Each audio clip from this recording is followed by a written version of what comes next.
रानी कर्णावती चित्तौड़गढ़ की एक महान रानी और शासिका थी। रानी कर्णावती राणा संग्राम सिंह से शादी हुई थी, जिन्हें मेवाड़ की राजधानी चित्तौड़गढ़ से सिसोदिया वंश के राणा सांगा के नाम से जाना जाता था। रानी कर्णावती दो महान राजा राणा विक्रमादित्य और राणा उदय सिंह की माता और महाराणा प्रताप की दादी थी।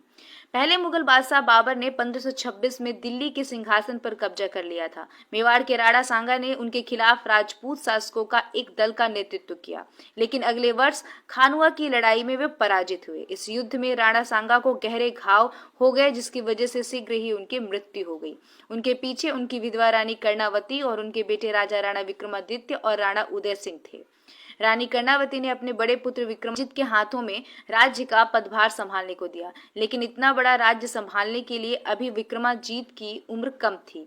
इस बीच गुजरात के बहादुर शाह द्वारा दूसरी बार मेवाड़ पर हमला किया गया था, जिनके हाथ विक्रमाजित को पहले ही हार मिली थी। रानी के लिए बहुत चिंता का मामला था। रानी कर्णावती ने मुगल सम्राट हुमायूं को एक राखी भेजी और उन्हें एक भाई का दर्जा देते हुए सहायता के लिए अपील की। रानी कर्णावती अपने बेटे को बूंदी भेजने के लिए राजी हो गईं और उन्होंने अपने भरोसेमंद दासी पन्ना से कहा कि उनके साथ रहना और उन्हें अच्छी तरह से देखभाल करना, और पन्ना ने यह जवाबदेही स्वीकार कर ली।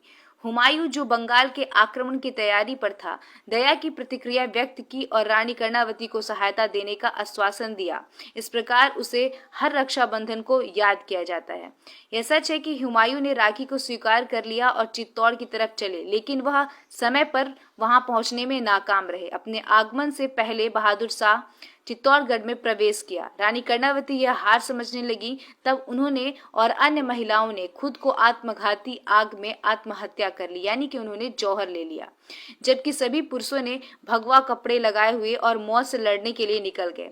हुमायूं ने बहादुर शाह को पराजित किया और कर्णावती के पुत्र विक्रमादित्य सिंह को मेवाड़ के शासक के रूप में बहाल कर दिया।